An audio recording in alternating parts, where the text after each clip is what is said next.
Saudara-saudara sekalian, kenapa Anda harus menggunakan helm pada saat mengendarai motor atau sabuk pengaman waktu mengendarai mobil?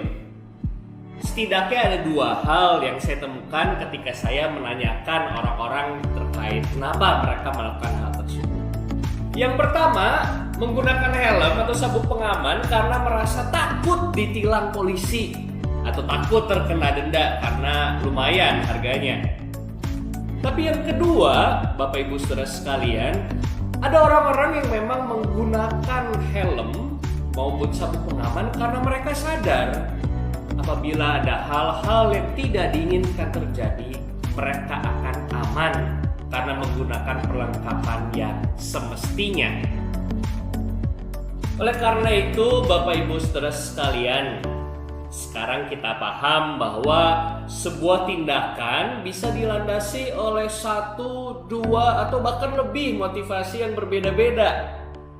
Seperti halnya juga dengan beberapa waktu belakangan ini ketika cukup banyak orang Kristen yang gempar karena ada beberapa gereja yang di dalam pergumulan mereka pada akhirnya memutuskan untuk memindahkan kebaktian yang awalnya yang setiap minggu dilaksanakan di gedung gereja menjadi di rumah masing-masing dan melakukan ibadah lewat streaming ataupun lewat YouTube.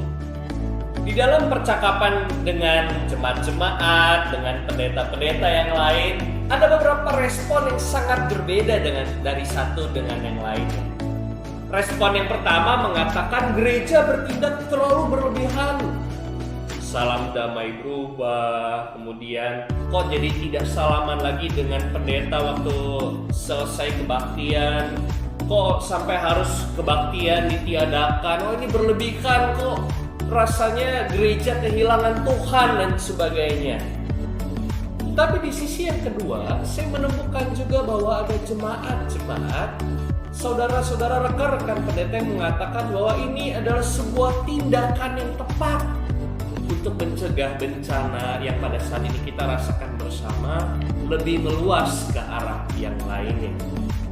Sebagai pengikut Kristus, kita menyadari bahwa penderitaan, penyakit adalah bagian karena manusia telah jatuh ke dalam dosa.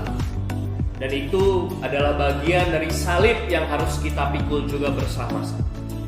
Tetapi di sisi yang lain, kita melihat juga bahwa Alkitab meminta kita sebagai manusia untuk bertanggung jawab terhadap tubuh, terhadap alam ciptaan yang telah Tuhan anugerahkan kepada kita.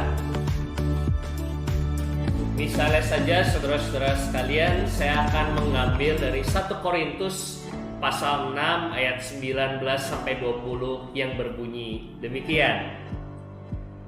Atau tidak tahukah kamu bahwa tubuhmu adalah bait Roh Kudus yang diam di dalam kamu, Roh Kudus yang kamu peroleh dari Allah, dan bahwa kamu bukan milik kamu sendiri, sebab kamu telah dibeli dan harganya telah lunas dibayar. Karena itu, muliakanlah Allah dengan tubuhmu.